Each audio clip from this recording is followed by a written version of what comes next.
दोस्तों नमस्कार। गुजरात में मोदी शाह की जोड़ी पर निशाना साधते रहे अरविंद केजरीवाल, मनीष सिसोदिया और संजय सिंह, और उधर राघव चड्ढा ने बीजेपी के साथ मिलकर कर दिया दिल्ली में बड़ा खेला।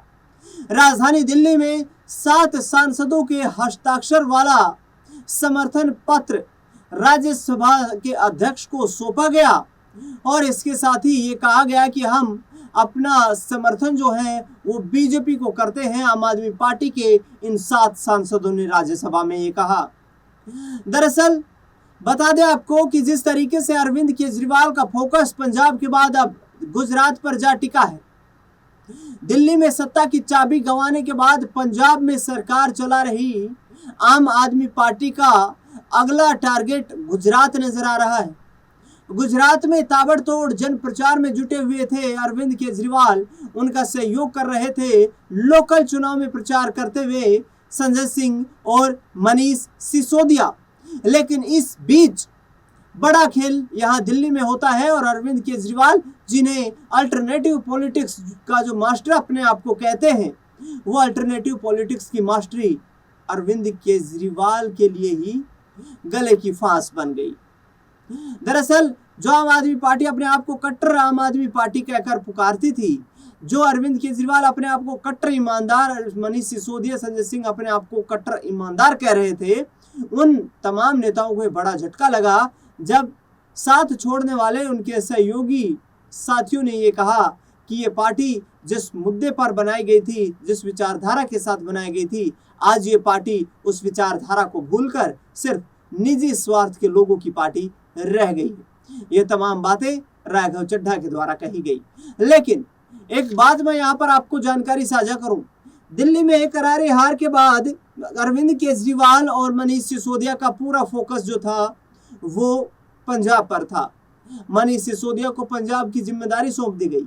गुजरात में चुनाव करते हुए, प्रचार करते हुए भी मनीष सिसोदिया ने इस बात का जिक्र किया कि जिस तरीके से मैं तो ज्यादातर वक्त पंजाब में गुजार रहा हूं क्योंकि वहां पर पार्टी का की संगठन को देख रहा हूं, ऐसे में पंजाब पर फोकस करते करते गुजरात के रास्ते में चले आम आदमी पार्टी के नेता दिल्ली को ही नहीं संभाल पाए और यहां पर बड़ा सियासी खेला हो गया।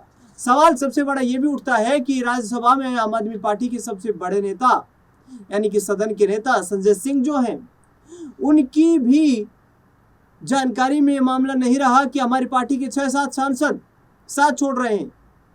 सोचिए कितना गोपनीय तरीके से इस पूरे घटनाक्रम को अंजाम दिया गया, कितना गोपनीय तरीके से ये पूरा अंदर खाने खेल हुआ, जिसकी भनक ना तो अरविंद केजरीवाल के मजबूत संगठन को लग पाई और ना ही संजय सिंह जैसे मजबूत राजनीतिक जानकार को लग पाई।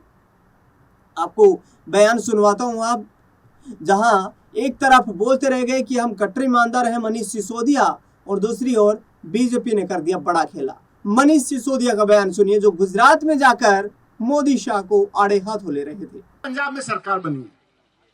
पंजाब तो जैसे सौराष्ट्र किसानों का है वैसे ही पंजाब भी किसानों का है, पता है आपको। और जैसे आप लड़ाई लड़ते हो वैसे ही पंजाब के किसान भी लड़ाई लड़ते हैं मजबूती के साथ में। अरविंद केजरीवाल जी की सरकार बनाई पार्टी की, भगवंत मान वहां के मुख्यमंत्री हैं। अभी 4.5 साल भी नहीं हुए, 4 साल ही हुए वहां सरकार को। भारत सरकार का डेटा कहता है, मैं नहीं कह रहा, मोदी सरकार का डेटा कहता है कि गुजरात का एक किसान एक महीने में 12, एक सामान्य किसान औसत, गुजरात का एक किसान औसत किसान एक महीने में 12,000 कमाता है, लेकिन आज भगवंत मान के पंजाब में एक किसान 26,000 रुपए कमाने लगा है। क्यों? क्योंकि केजरीवाल की सरकार, आम आदमी पार्टी की सरकार, भगवंत मान की सरकार किसानों की सरकार है, किसानों के लिए सबसे शानदार काम करती है। मैं 2 मिनट आपको बताऊंगा कि कैसे नरेंद्र मोदी ने इतने साल मुख्यमंत्री रह के आपके लिए क्या किया, वो आप जानते हो। भारतीय जनता पार्टी 30 साल से आपके लिए क्या कर रही है मुझे बताने की जरूरत नहीं है। आपके दुखती रग को मैं नहीं छेड़ना चाहता, वो जख्म है आपके। सिर्फ जेल भेजने के, डंडा चलाने के कुछ नहीं किया, पर कर्जा प्रथा से आपको, आपकी कमाई को लूटने के अलावा इन्होंने कुछ नहीं किया। लेकिन जब हमारी सरकार पंजाब में बनी, बाढ़ आ गई वहां पे, पूरे देश में सबसे ज्यादा मुआवजा 20,000 रुपए प्रति एकड़ के हिसाब से भगवंत मान की सरकार ने दिया। पूरे देश में कहीं नहीं दिया जाता।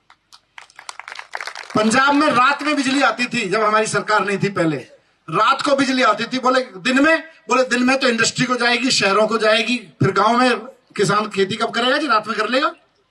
ये नियम बना रखा था उन्होंने।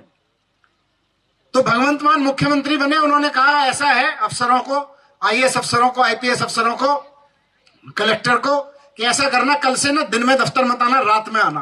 बोला क्यों जी, क्या हो गया? कि नहीं रात में दफ्तर चलेगा। बोले जी रात में थोड़ी दफ्तर चलता है, दिन में चलता है। ऐसे कैसे होगा? बोले फिर तुमने किसानों का दफ्तर तो खेत होता है, तुमने उसका दफ्तर रात में क्यों चला रखा है? दिन में चलाओ उसका भी। 2022 में हमारी सरकार बनी। भगवंत मान ने कहा कि जैसे तुम अफसर लोग तनख्वाह लेते हो दिन में नौकरी करके, वैसे ही किसान कमाई करेगा। किसान का दफ्तर खेत है, दिन में जाएगा, दिन में बिजली दो। पूरे पंजाब में किसानों को दिन में बिजली मिलने लगी। नहरों का पानी जोड़ जोड़ के गांव तक पहुंचा दिया। पूरे देश में केवल पंजाब ऐसा राज्य है, भगवंत मान की, अरविंद केजरीवाल की ऐसी सरकार है, जहां किसानों को एमएसपी के रेट पे फसलों के दाम मिलते हैं, कहीं नहीं मिलते उसके अलावा। तो मैं आपके बीच यही कहने आया हूं, इतनी देर रात तक आप लोग बैठे हो, कि अपने मन में ठान लीजिए, बात केवल इन लोगों को जिताने की नहीं है जो लोग यहां बैठे हैं, ये तो बहाना है। भारतीय जनता पार्टी को बताना है कि गुजरात और सौराष्ट्र आपका गुलाम नहीं है। दिल्ली के लोगों ने बताया, पंजाब के लोगों ने बताया, देश के अलग अलग राज्यों में लोगों ने बताया, बारी अब गुजरात की है। इन लोगों को लगने लगा है कि गुजरात हमारा गुलाम है। गुजरात को पुलिस के दम पे चुनाव जीतेंगे, प्रशासन के दम पे चुनाव जीतेंगे, और उसके बाद में गुजरात के लिए कुछ नहीं करेंगे। गुजरात के तो मनीष सिसोदिया को मैंने आपको सुनवाया, लेकिन सबसे बड़ा झटका यदि आम आदमी पार्टी को लगा तो वो संजय सिंह की सक्रियता को लेकर लगा। संजय सिंह, जिन्हें यह माना जाता था कि भाई दिल्ली की और विशेष तौर पर राज्यसभा की तो गतिविधियां हैं, उनकी रिपोर्ट तो संजय सिंह 100% पार्टी के संयोजक अरविंद केजरीवाल तक पहुंचाएंगे। संजय सिंह को भी पता नहीं चला। संजय सिंह भी दिल्ली छोड़कर, और चूंकि लोकसभा और राज्यसभा के यानी कि संसद के सत्र के विशेष सत्र के दौरान संजय सिंह दिल्ली में मौजूद थे। उससे पहले राघव चड्ढा पर वो एक्शन हो चुका था, जिसमें आम आदमी पार्टी के नेता सदन राज्यसभा में रहते हुए संजय सिंह ने ये लिखा अध्यक्ष को कि पार्टी के कोटे से समय जो है वो राघव चड्ढा को ना दिया जाए, क्योंकि राघव चड्ढा पार्टी की विचारधारा नहीं बल्कि अपनी निजी छवि और निजी मुद्दों को सदन में उठा रहे हैं, जिससे पार्टी को कोई लाभ नहीं हो रहा है। उसके बाद क्या राघव चड्ढा के मन में था? राघव चड्ढा ने जो है ये भनक तक नहीं लगने दी संजय सिंह को। संजय सिंह गुजरात में चुनाव प्रचार करने चले गए और इधर खेला हो गया। संजय सिंह का भाषण सुनिए, जो मोदी सरकार पर निशाना साध रहे थे और बता रहे थे कि हमें जेल में डाल दिया गया। भी होता है, उन्माद के नाम पे वोट मांगते हैं, नफरत के नाम पे वोट मांगते हैं, हिंदू मुसलमान के नाम पे वोट मांगते हैं। आम आदमी पार्टी जब चुनाव में लड़ती है तो हम मुद्दों के नाम पर वोट मांगते हैं, और हम जो कहते हैं उसको करके दिखाते हैं। केजरीवाल ने कहा दिल्ली में बिजली फ्री होगी, फ्री करके दिखाया। केजरीवाल ने कहा पानी फ्री दिया जाएगा, पानी फ्री करके दिखाया। केजरीवाल ने कहा इलाज मुफ्त मिलेगा, इलाज मुफ्त करके दिखाया। केजरीवाल ने कहा शिक्षा फ्री मिलेगी, तो हमने सरकारी स्कूल विश्व स्तरीय बनाकर दिखाया। और इतना ही नहीं, केजरीवाल जी ने कहा माताओं बहनों के लिए बस की यात्रा पूरी तरीके से फ्री होगी, वो करके दिखाया। दिखाया नहीं दिखाया बताओ? और ऐसे सरकारी स्कूल दिल्ली के अंदर हमने बनाए। अमेरिका के राष्ट्रपति की पत्नी हिंदुस्तान आई, मोदी जी ने कहा गुजरात का स्कूल देख लो, कहने लगी नहीं देखना। बोले महाराष्ट्र का देख लो, कहने लगी नहीं देखना। बोले मध्य प्रदेश का देख लो, कहने लगी नहीं देखना। बोले हरियाणा का देख लो, कहने लगी नहीं देखना। अरे बोले योगी बाबा का तो देख लो, कहने लगी नहीं देखना। तो फिर मोदी जी ने कहा देखना क्या है? तो कहने लगी हमें केजरीवाल और सिसोदिया का सरकारी स्कूल देखना। दुनिया के सबसे विकसित देश के राष्ट्रपति की पत्नी हिंदुस्तान आती है तो आम आदमी पार्टी का सरकारी स्कूल जो बनाया, हमारी सरकार ने, केजरीवाल जी ने जो बनाया, उसको देखने के लिए जाती है। हम मुद्दों की बात करते हैं, आपकी जिंदगी के जुड़े हुए सवालों की बात करते हैं और उसके नाम पे वोट मांगते हैं। नफरत से तुम्हारा भला हो जाएगा क्या? हो जाएगा। अगर आपके घर में 4 भाइयों में आपस में नफरत है तो आपका घर खुशहाल रह सकता है क्या? आपके मोहल्ले, आपके गांव में नफरत है तो आपका गांव, आपका मोहल्ला खुशहाल रह सकता है क्या? आपके शहर में आपस में लोगों में पटती नहीं, लड़ाई झगड़े होते हैं तो क्या आपका शहर, आपका जिला खुश हो सकता है क्या? अगर आपके प्रदेश में आपस में लोगों में झगड़े होंगे तो क्या आपका प्रदेश खुशहाल हो सकता है क्या? और देश में अगर बंटवारा होगा हिंदू मुसलमान, जाति, धर्म, भाषा, क्षेत्र के नाम पे, तो क्या देश खुशहाल हो सकता है क्या? नहीं, नहीं और नहीं। इसलिए गांधी के मोहब्बत के, प्रेम और अहिंसा के सिद्धांत पर, साबरमती के संत गुजरात के गांधी के सिद्धांत पर ही गुजरात आगे जाएगा, देश आगे जाएगा और मैं तो कहता हूं दुनिया आगे जाएगी अगर गांधी के रास्ते पे चले।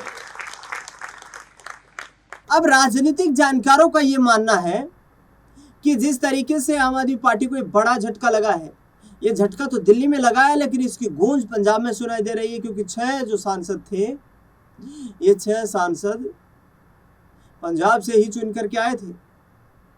पंजाब के विधायकों ने ही इनको वोट किया था विधानसभा में, उसके बाद इन्हें राज्यसभा तक पहुंचाया गया। तो क्या आम आदमी पार्टी का पंजाब का संगठन भी बिखर जाएगा? और विपक्ष के नेता, विशेष तौर पर कांग्रेस के नेता, ये कहते हुए नजर आ रहे हैं कि कोई पता नहीं है कि पंजाब सरकार में 50-60 जो विधायक हैं आम आदमी पार्टी के, वो भी छोड़कर उनका साथ और चले जाए।